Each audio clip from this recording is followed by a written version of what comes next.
On n'achète que des passoires thermiques. Ouais, alors c'est quand même sacrément galère. Non, je voudrais pas effrayer tout le monde. Il faut absolument garder toutes les factures travaux. C'est hyper important de visiter un bien avant d'acheter quand il pleut. Si tu as un doute, il n'y a plus de doute, il faut faire appel à un artisan. Il ne faut jamais sous-estimer le montant des travaux, c'est hyper important.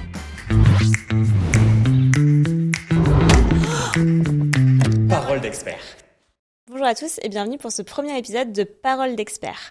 Dans ce nouveau format, on va répondre ensemble à des questions que vous nous avez posées sur des sujets variés qui vous concernent en tant que propriétaire. Et pour ce premier épisode, on a choisi un sujet qui nous angoisse tous en tant que propriétaire, la rénovation et les travaux. Et on va notamment répondre à la question suivante, est-ce que acheter une passoire thermique, c'est un bon ou c'est un mauvais bail ? Et pour répondre à cette question, je suis ravie d'accueillir Cécilia, qui est une créatrice de contenu spécialisée en rénovation. Elle rénove en solo des appartements et des maisons avec son compagnon Adrien, et je suis sûre que ce sera la meilleure personne pour nous parler de ce sujet. Cécilia propose en parallèle des formations sur l'immobilier, notamment un e-book gratuit qui vous permet de tout connaître pour bien réussir votre premier investissement locatif que je vous mettrai en description, ainsi qu'un tableau de rentabilité pour que vous ayez tous les calculs en tête et que vous puissiez réussir votre premier investissement comme un chef. Hello Cécilia, merci d'être venue et bienvenue. Ouais, merci Amandine. Super, on est ravis de t'avoir sur la chaîne en tout cas. Bah écoute, je suis contente aussi de faire un petit trajet à Paris, ça fait toujours plaisir. Trop bien. Pour commencer, est-ce que tu pourrais peut-être nous rappeler ce qu'est une passoire thermique ? Alors, une passoire thermique, tout simplement, c'est un bien qui est mal isolé. Si tu veux, c'est un bien qui perd de la chaleur. Ouais.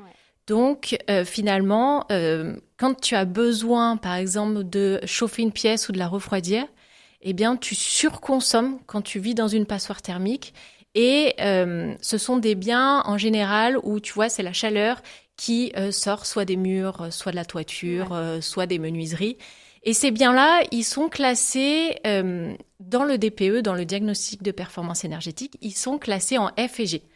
Dans le diagnostic de performance énergétique, tu as tous les petits blabla, mais tu as aussi une version simple où, en fait, tu as une étiquette que tout le monde connaît plus ou moins. Tu as l'étiquette qui va de A à G. Et donc, une passoire thermique, tout simplement, c'est un bien qui est entre le F et le G. Donc, c'est au plus bas. Et si tu veux, c'est vraiment un sujet d'actualité parce que les passoires thermiques, aujourd'hui, il y en a énormément sur le parc immobilier français. Et le gouvernement, justement, a mis en place quelques réglementations, je te dis pas tout, mais elle a mis en place quelques réglementations qui sont à prendre en considération, notamment en tant qu'investisseur immobilier, sur la mise en location. Voilà. On y reviendra. Ouais. Du coup, ok, donc t'es bien mal isolé. Est-ce que toi, avec Adrien, vous avez déjà rénové des passoires thermiques ? Ouais. Alors, justement, on n'achète que des passoires thermiques parce que j'ai envie de dire, ça a beaucoup plus d'avantages que d'inconvénients. Quand tu achètes une passoire thermique, déjà, tu fais un gros avantage sur l'achat du bien. Parce que tu achètes un bien qui est sous-coté. Donc, du coup, en tant qu'investisseur immobilier, évidemment, tu as moins de concurrence. Les gens qui ont peur des rénovations, qui ont peur de tout ce qui est touché aux travaux, eh bien, ils vont pas se lancer sur ce projet-là.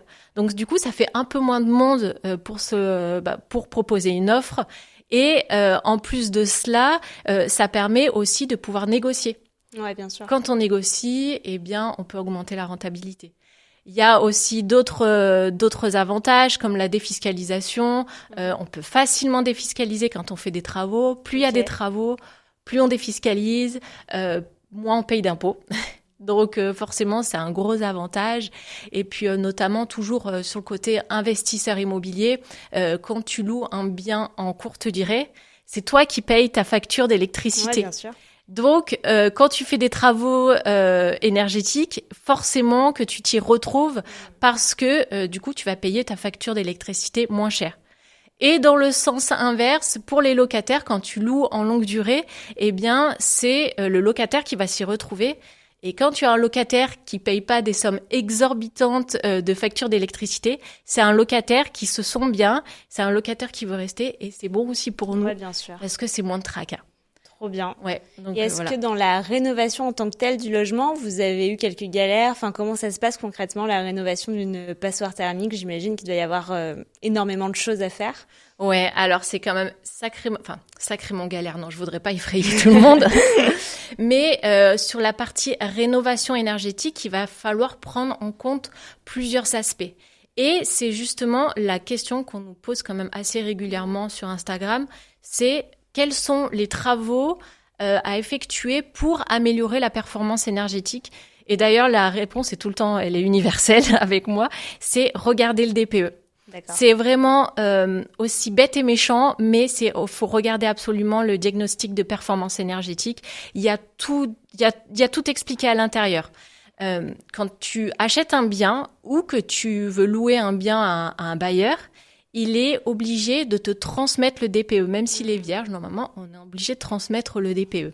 Et donc, dans ce DPE-là, tu as plein d'informations. Tu as tout ce qui concerne le bien, donc les informations du bien. Tu as la partie énergétique et ensuite plus des spécificités sur chaque pièce. Et dans ce DPE, justement, tu retrouves les préconisations, les travaux, mais c'est vraiment, c'est indiqué, hein. Oui, d'accord. T'as pas besoin de réfléchir. Il y a écrit, si par exemple tu changes ton chauffe-eau, si tu isoles cette pièce-là, ou si par exemple tu changes les menuiseries du simple au double vitrage. Eh bien, du coup, tu vas passer en étiquette B, C, etc. Ah, ok. Tu sais déjà en fonction du type de travaux que tu fais, si ça va te faire passer de F à B, par exemple. Bon, là, le gap est peut-être trop grand, mais tu sais déjà les gains énergétiques que tu vas pouvoir faire. C'est exactement ça. Okay. Donc, du coup, c'est hyper facile de se dire... Enfin, il y a un juste milieu. Il y a les travaux, l'objectif que j'ai sur ce bien immobilier, quel type de travaux je veux apporter, tout en n'étant pas pénalisé par rapport aux nouvelles réglementations avec le gouvernement, et les travaux préconisés par le diagnostic de performance énergétique. Il y a un juste milieu, mais en tout cas, quand on ne sait pas quel type de travaux pour améliorer la performance énergétique faire, eh bien dans ces cas-là, il suffit de lire le DPE, tout simplement. D'ailleurs, j'ai une petite anecdote. On avait acheté un bien immobilier, on a voulu faire les travaux dedans. Et justement, on voulait améliorer la performance énergétique parce qu'on savait qu'on allait revendre ce bien. Donc, il faut le prendre en considération. Et donc, on a tout simplement regardé le DPE, on a regardé les préconisations, on a effectué tous les travaux qui ont été conseillés sur ce DPE. Et avant de revendre, comme on est obligé de transmettre un DPE, eh bien, le diagnostiqueur est passé, on lui a dit quel type de travaux on avait effectué, sachant que c'est hyper important de garder toutes ces factures travaux. C'est hyper important. Peu importe si c'est toi qui fais les travaux, peu importe si tu passes par un artisan, il faut absolument garder toutes les factures travaux parce que justement, le diagnostiqueur, il va voir les travaux qui ont été effectués et ensuite, il va pouvoir faire son petit bilan, ses calculs sur son ordinateur et te dire, bon, voilà, maintenant, ton bien, il est en étiquette B, C, D. Et c'est la seule façon pour améliorer tout ça. Trop cool. Et donc vous avez vraiment pu rénover des biens qui ont gagné en étiquette énergie et qui se sont améliorés. Oui, avec le DPE, il se fait de suivre les préconisations. Trop cool. Et sur une rénovation plus classique, si on achète un bien et qu'on veut le rénover, par où est-ce qu'on commence finalement? Alors, il y a 2 points, je dirais, à prendre en compte. Il y a un premier point où, avant que tu achètes ton bien, il y a une chose primordiale qu'il faut prendre en compte, c'est la visite. C'est vraiment le noyau de ton projet de rénovation, c'est vraiment la visite. La visite, faut visiter tout le bien, mais tout de fond en comble, tous les recoins. C'est hyper important pour pas avoir de mauvaises surprises. Voilà, exactement, pour pas avoir de mauvaises surprises. Et il faut vraiment se dire que si tu achètes un bien et que finalement tu te retrouves avec une mauvaise surprise, ça y est, t'as signé, t'es propriétaire, t'as tes clés, t'es trop contente, et finalement tu trouves, je sais pas, une fissure qui était pas visible ou une fuite qui était invisible pendant les visites, et du coup c'est compliqué d'aller prouver un vice caché. Ouais, je comprends. Ça demande beaucoup de temps, beaucoup d'investissement, d'argent, beaucoup de paperasse, d'administratif, et finalement tu te retrouves un peu perdant. Nous, ça nous est déjà arrivé où dans un des biens, on a eu une fuite justement et on s'en est rendu compte qu'après.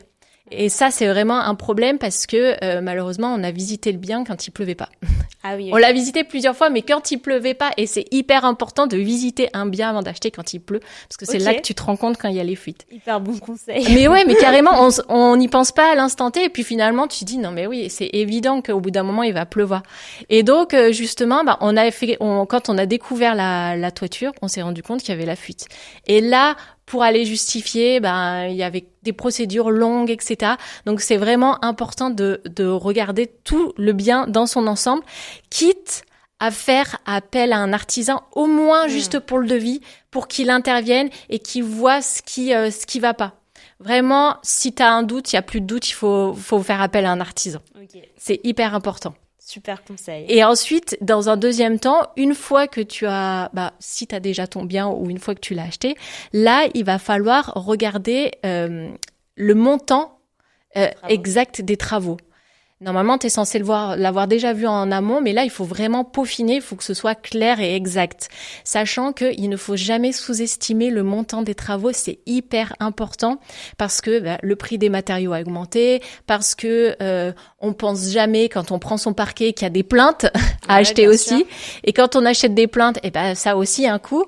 Il faut jamais sous-estimer la durée des travaux et surtout vraiment prévoir tout ce qui va être enchaîné, chaque corps de métier, pour que si toi tu fais tes travaux toi-même ou si tu passes par un artisan, il faut justement que tout s'enchaîne assez rapidement. Et peut-être prévoir une marge aussi de sécurité au cas où. Une marge de sécurité est super important, mais tu mets un bon point dessus, c'est que il faut faire attention, c'est toujours une marge de sécurité sur l'enveloppe travaux. Ouais. Parce que tu as toujours, quoi qu'il arrive, toujours des imprévus. Donc c'est entre 15 et 20% de marge dans ton enveloppe travaux. Ah ouais, c'est hyper important parce que si ça touche la structure du bien, si t'as pas prévu de marge de sécurité, c'est mauvaise surprise. C'est mauvaise surprise, tu vas être obligé de toucher ta trésor et puis c'est cata. Mais vraiment ces points-là et je dirais aussi de voir un peu ce dont tu as besoin. Est-ce que c'est toi qui vas faire les travaux toi-même? Donc, est-ce que tu as de l'expérience? Si t'as pas de l'expérience, où est-ce que je vais la trouver?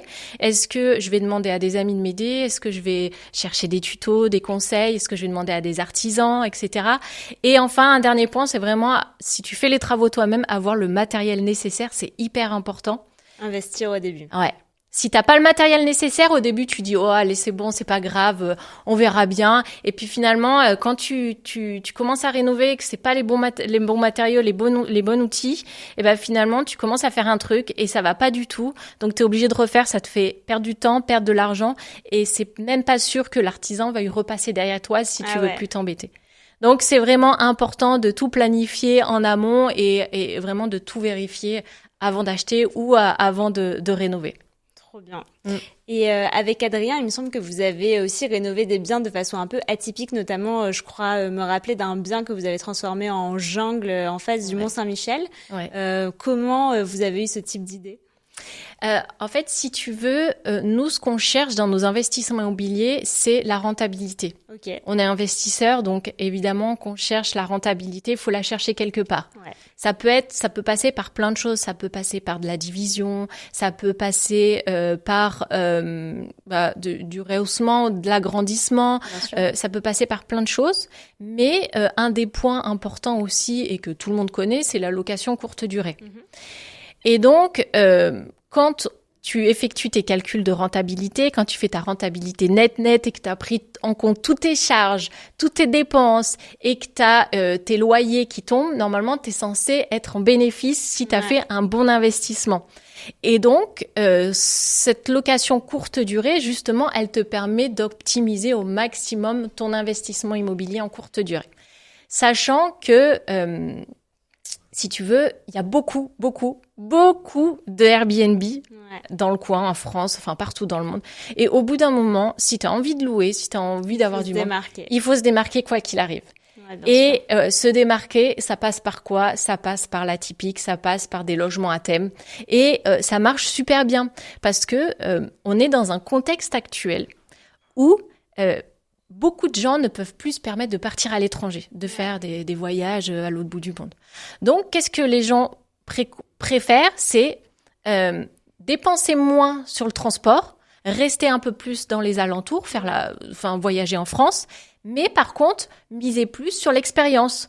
Manger local, vivre des expériences uniques, mais sans aller trop loin.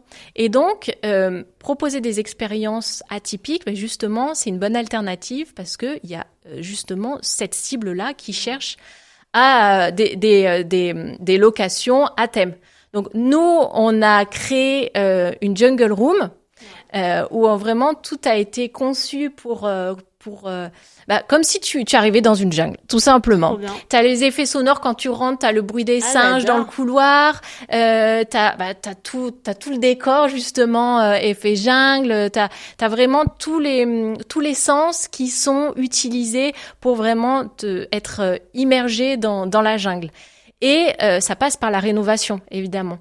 Et c'est pour ça que c'est aussi un avantage de rénover un bien immobilier, c'est que tu peux te permettre justement de pousser un peu plus l'expérience qu'une location classique, justement qui aura peut-être du mal à se différencier, et de proposer une expérience jungle room, sachant que tu peux tout faire. Tu as la jungle, j'ai vu de tout. Hein. J'ai vu thème Harry Potter, j'ai vu le Hobbit. Tu peux faire de tout. Tu peux faire je voyais qu'il y avait la maison de Shrek aussi. Oui, c'est ça, exactement. Et ça marche super bien. Ils ouvrent leur calendrier, ça part en 1 heure et hop, ils referment parce que ça y est, ils ont fait leur saison. Alors, on n'en est pas là, hein. Ce serait bien. Mais vraiment, l'expérience Airbnb avec des logements à thème, c'est sûr que ça a un avenir certain pour des personnes qui peuvent plus se permettre de partir, mais qui ont envie quand même de profiter d'une expérience inédite. Et sur la discussion de l'abattement forfaitaire du Airbnb qui risque d'être abaissé, est-ce que c'est des choses que vous avez pris en compte dans votre calcul de rentabilité? Oui. Parce que quoi qu'il arrive, quand on cherche un bien immobilier, on le sait que on sera rentable, qu'il soit loué en nu ou en meublé. Ah, ok. Parce comme que ça, pas de question à se poser. Parce que si tu veux, quand tu vas faire une demande de financement auprès de la banque, elle, ce qu'elle va regarder, c'est pas la courte durée. Pour elle, c'est le banquier, pour lui, c'est pas des revenus sécurisants. Okay. C'est trop aléatoire, donc il va regarder des revenus sécurisants, c'est-à-dire la location longue durée. Okay. Donc tu peux, quand tu fais ta demande de financement, mettre ton plan de financement sur de la courte durée, mais par contre, il faut inclure absolument tes revenus potentiels en longue durée pour sécuriser le banquier et montrer que quoi qu'il arrive, en longue ou en courte durée, tu es rentable, donc il n'y a aucun problème. Trop bien. Et donc, quand vous faites cette rénovation, donc tu parlais que c'était hyper important de bien chiffrer et même d'avoir de la marge un petit peu sur le budget. Comment concrètement est-ce que tu chiffres la rénovation d'un bien ? C'est pour ça que je prône, entre guillemets, le self-rénovation. Ouais. Parce que quand tu rénoves toi-même, tu as acquis des compétences et de l'expérience. D'accord. Et c'est, en plus de faire des économies, bien sûr, sur la rénovation, parce que tu comptes pas la main-d'œuvre, mais en plus, tu vas acquérir des compétences et des expériences qui vont être hyper bénéfiques pour toi, parce que nous, aujourd'hui, on a l'expérience et les compétences pour se dire que quand on visite un bien immobilier, on va savoir quel va être approximativement le montant des travaux. On va chiffrer par corps de métier. Et ensuite, on va se dire, là, en menuiserie, il y en a pourtant, il faut changer ça, en isolant, il faudra ça, etc. Et donc, on va pouvoir calculer assez facilement. Sachant que y a d'autres investisseurs qui sont plus dans la méthode, je vais calculer par rapport au prix au mètre carré. Si, par exemple, il y a le gros œuvre qui va être rénové, donc tout ce qui est maçonnerie, etc., je vais calculer par rapport au prix au mètre carré. Oui, d'accord. Donc ça, c'est une autre possibilité. Nous, on aime bien fonctionner par corps de métier parce qu'il y a des moments, on va faire de la grosse réno, il y aura de la maçonnerie, enfin, ça va toucher la structure. Et puis, il y a d'autres fois, ça va être un peu plus de rafraîchissement. Donc, on préfère calculer dans ce sens-là. Quand on a 0 expérience et qu'on doit estimer le montant de ses travaux, je pense que le mieux, c'est de faire appel à des artisans juste pour les devis. Ok, pour avoir une ordre de grandeur. Voilà, pour avoir une ordre de grandeur parce que il faut vraiment avoir l'œil d'un expert. Si tu as zéro expérience, c'est hyper important. Faut pas se planter. Après, tu peux toujours essayer de t'arranger sur certains corps de métier, mais globalement, surtout quand tu as des sommes qui vont 50, 80, 100, 200 000 euros de travaux, il faut pas que tu te plantes. Donc, il faut vraiment pas hésiter à faire appel à plusieurs artisans par corps de métier.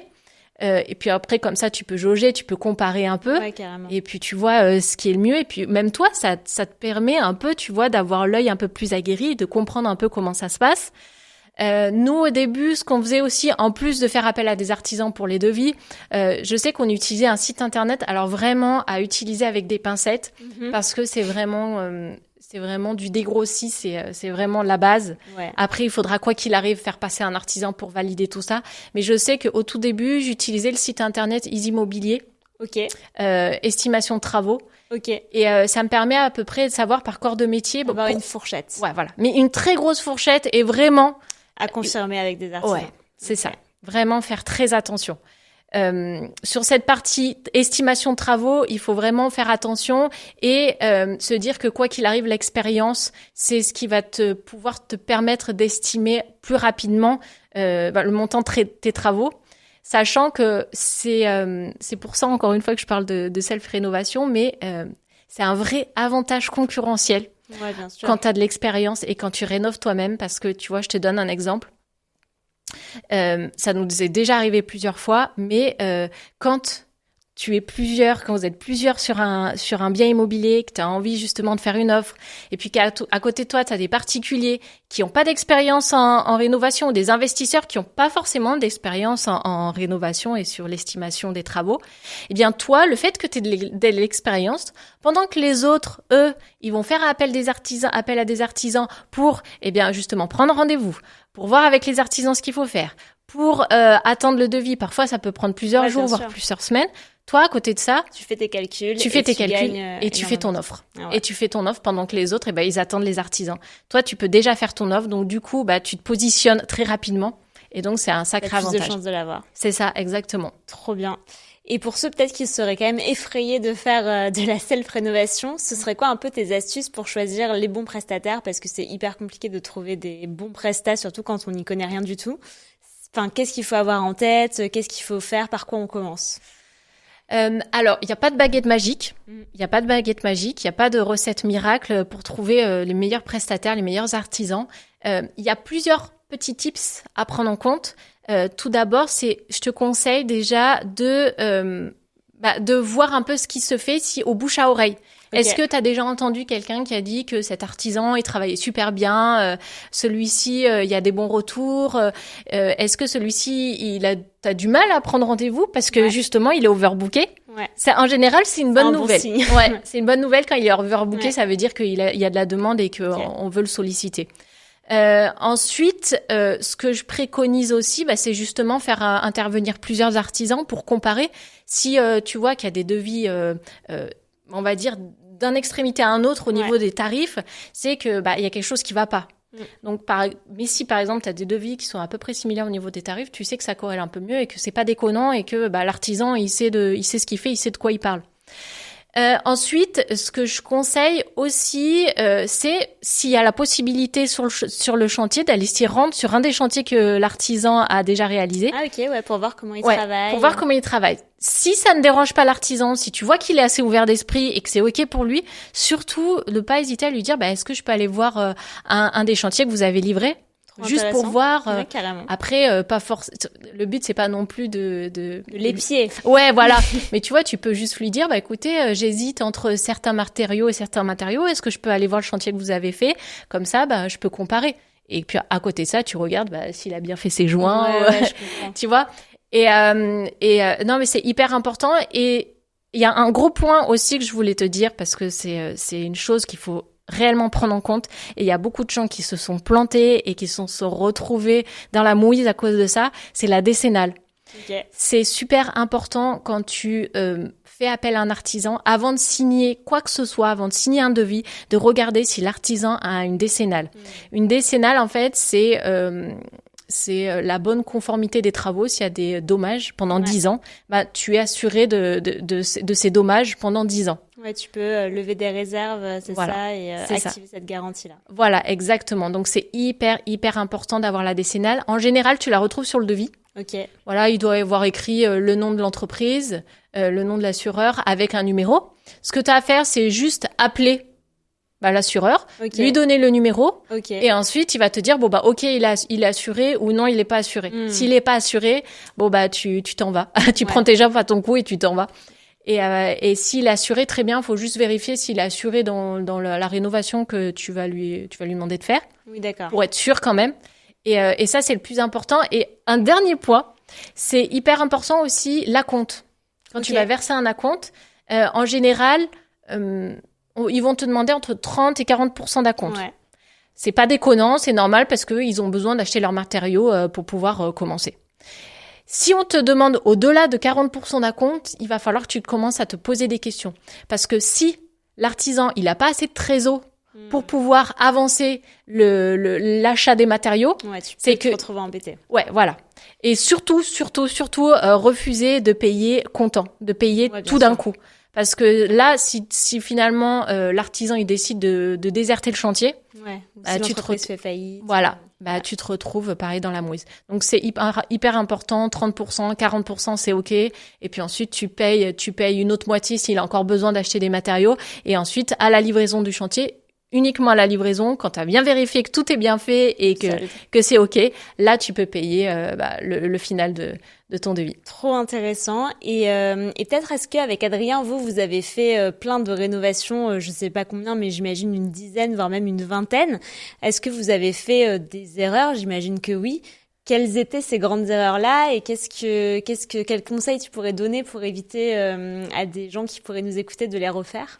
Alors, heureusement qu'on les a fait parce qu'on a pris beaucoup quand même de ces erreurs. C'est bien, on est bien passé par là. Il y a 3 erreurs vraiment qu'on a fait et à éviter. Ouais. La première, c'est sous-estimer le montant des travaux. Ouais, ça, c'est hyper important. Avoir une enveloppe travaux trop basse. Parce que quoi qu'il arrive, tu vas te retrouver avec des imprévus. Et ça va dépasser. Et ça nous est arrivé sur notre premier bien. En fait, on avait acheté une maison, on devait la retaper. On a tout enlevé. Il restait 4 murs et un toit. Ah oui, ok. Et quand on a ouvert le mur, dans les combles, on s'est rendu compte que la cheminée était en train de dégringoler. Donc ça touche la maçonnerie, c'est le gros œuvre. Ça, c'est des dépenses énormes. C'est cher. Et malheureusement, on l'avait pas pris en compte. Ouais. On avait quand même prévu un peu plus large, mais pas assez. Ouais, donc, on a dû mettre quand même de notre trésorerie perso pour pouvoir y remédier. Donc, ne jamais sous-estimer le montant des travaux, c'est hyper important. Deuxième erreur qu'on a fait, c'est se dire que acheter pas cher, c'est ok sur les matériaux. Okay. Et donc, acheter pas cher, c'est pas forcément ok. Parce que tu penses que tu vas t'y retrouver au départ, tu vas dire j'achète pas cher, je fais des économies, donc ça va augmenter ma renta, donc c'est ok. Et en fait, finalement, quand tu achètes des matériaux pas chers, finalement, tu te retrouves des matériaux qui tiennent pas la route, des matériaux qui justement se cassent vite. Ouais, un changement plus fréquent à faire. Voilà, c'est ça. Et donc finalement, comme tu changes plus fréquemment, si t'avais acheté, c'est comme si t'avais acheté un beau rapport qualité-prix, mais sauf que t'as acheté du bas prix, donc du coup, tu dois refaire, puis refaire. Sachant que nous, on avait eu justement ce problème-là, c'est justement une erreur que j'ai faite, c'est j'ai voulu faire des économies sur la peinture. Okay. J'ai voulu acheter des pots de peinture vraiment pas chers et très peu pigmentés. C'était de l'eau en fait. Ah ouais, okay. Ah ouais, non mais clairement. Et donc, j'ai commencé à faire ma peinture. Je passe une couche, je me suis dit, oh là là, mince alors, il n'y a pas de couleur quoi. Comment je fais? Je fais une deuxième couche. Ouais, toujours rien. Toujours rien. Je dis non mais c'est pas possible. Alors, c'était un tout petit peu plus pigmenté, mais vraiment légèrement plus quoi. Et je me suis dit, au bout d'un moment, c'est pas possible. J'ai fini mon pot. Je fais quoi? Ouais. Je l'ai payé pas cher, ok, mais en fait, je vais pas avoir le choix que de retourner en magasin de bricolage et racheter un vrai pot. Un vrai pot de peinture, un bon rapport qualité-prix, pas le truc haut de gamme non plus, ça me servait à rien, mais un bon rapport qualité-prix, un bon milieu de gamme. Et donc, je me suis dit, mince, j'ai perdu du temps, j'ai perdu de l'argent sur la peinture, alors que finalement, si j'avais acheté un pot milieu de gamme, je m'y serais retrouvée, j'aurais pas perdu autant de temps. Ouais, je comprends. Donc ça, c'est vraiment une erreur à éviter. Et la troisième erreur, c'est ne pas lire les devis. C'est hyper important parce que quand un artisan te fait un devis maçonnerie avec plein de choses à faire, si tu as une seule ligne et que tu as ton montant total, va falloir se poser des questions parce qu'il va faire quoi? Est-ce que y a un échafaudage à mettre? Est-ce qu'il va aller à la déchetterie? Combien est-ce qu'on paye la déchetterie? Combien est-ce qu'on va payer le montage de l'échafaudage? Tout ça, on ne sait pas. Donc, il peut nous dire ce qu'il veut. On n'a aucun justificatif sur le devis à part une ligne qui dit carottage pour la VMC. Et là, on s'est retrouvé justement avec cette erreur-là où il y a un artisan qui devait justement nous faire un trou dans le mur, devait nous faire un carottage pour la VMC, pour l'extraction de la VMC. Et en fait, on pensait qu'il allait tout faire le nécessaire, qu'il allait mettre la grille et tout ce qu'il faut bien avec. Et en fait, on s'est rendu compte que... Pourtant, on l'avait dit à l'oral. On avait dit, on fera ça, vous ferez ça, ça, ça. Et il nous a dit, oui, bien sûr, évidemment, c'est normal. C'était pas marqué. Et c'était pas marqué sur le devis. Et quand on lui a dit, mais attendez, vous avez pas terminé là. Il y a juste un trou. Et en plus, c'était même pas un trou qui était au bon endroit. Il était pas assez haut. Et donc, il m'a dit, oui, mais en même temps, le devis, regardez-le, il y a juste écrit carottage. Donc, bien détaillé tous les devis. Détaillé, parce que après, quand les paroles, ça vaut rien. Ouais. Les paroles, ça vaut rien et il faut absolument que le devis soit détaillé justement pour que tu puisses comprendre ce que tu vas payer et ce que tu veux pas payer. Donc, c'est hyper important. Trop bien. Et merci pour tous ces conseils. Et du coup, pour terminer, on va pouvoir répondre du coup à cette fameuse question. Est-ce que du coup, selon toi, acheter une passoire thermique, c'est plutôt une bonne ou plutôt une mauvaise idée? À ton avis? Plutôt bonne. Ouais, clairement. Clairement, c'est une bonne idée. C'est un bon bail d'acheter une passoire thermique parce que finalement, pour résumer, il y a beaucoup, beaucoup plus d'avantages que d'inconvénients. Tu vas pouvoir acheter un bien sous-coté, tu vas pouvoir négocier, tu vas pouvoir augmenter ta rentabilité. Ouais. Au niveau location courte durée, longue durée, tu vas t'y retrouver parce que tu vas faire plus d'économies, tu vas avoir un bien plus durable, tu vas pouvoir défiscaliser. Et ça, j'en ai pas parlé, mais tu vas aussi pouvoir augmenter la plus-value de ton bien. Carrément. Quand tu fais des travaux, il faut toujours réfléchir à la revente, quoi qu'il arrive. Même si tu te dis à l'instant T, je vais le garder des années et des années, t'es pas à l'abri que tu vas le revendre parce que t'as besoin de fonds, t'as besoin de cash rapidement et donc tu vas le revendre. Et il faut penser à la plus-value et justement, en achetant un bien avec travaux, t'as une plus-value plus importante et potentiellement plus importante que si tu achetais un bien neuf où il y a juste du rafraîchissement. Donc ça, c'est des points à prendre en compte, sachant que malgré tous les points positifs, il faut quand même être super vigilant parce que il y a beaucoup de réglementations justement sur la loi climat et résilience où si tu fais des travaux, il va falloir faire des travaux en conséquent pour éviter que ce soit une passoire thermique et pour éviter justement que ton bien ne soit plus louable dans les années futures. J'en ai pas parlé, mais c'est hyper important parce que avec cette loi climat et résilience, si tu fais pas des travaux pour améliorer la performance énergétique de ton bien, tu vas plus pouvoir louer ton bien à partir d'une certaine étiquette. Tu vois, par exemple, ça a déjà commencé en 2021. En 2021, tous les logements en G, en étiquette G, ne peuvent plus se voir le loyer augmenter. Ok. Je crois que là, c'est en G, c'est pour les 2025 interdit à la mise en location. Ouais. Depuis 2023, tu peux plus louer ton bien si l'étiquette est en G avec une consommation. G+, avec une consommation vraiment énorme. Plus de 450 kW au mètre carré. Et en 2025, donc c'est ça, tu pourras plus louer en G. Et en 2034, tu pourras plus louer en F. Ah ouais. Donc, quoi qu'il arrive, il faut faire des travaux. Tu auras plein de bénéfices à côté. C'est OK si tu fais des travaux, mais de toute façon, tu t'y retrouves. Il faudra juste être vigilant avec le montant de tes travaux, ne pas sous-estimer le montant des matériaux, la durée d'intervention, tes compétences. Mais quoi qu'il arrive, tu t'y retrouves. Trop bien. Et merci beaucoup pour toutes ces infos, Cécilia. C'était un plaisir de t'avoir sur la chaîne de Matera. Merci d'être venue nous faire un petit coucou. Ouais, j'espère à très vite. Ouais. Si vous voulez plus de conseils de rénovation, n'hésitez pas à jeter un coup d'œil au compte Instagram de Cécilia. Elle donne énormément de conseils au quotidien sur la rénovation globale. Je vous mettrai son compte en description. Et d'ici là, si vous avez d'autres questions sur d'autres sujets immobiliers à aborder, laissez-nous un petit commentaire. On y répondra.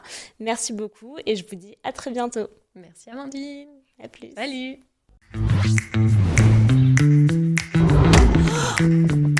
Parole d'expert.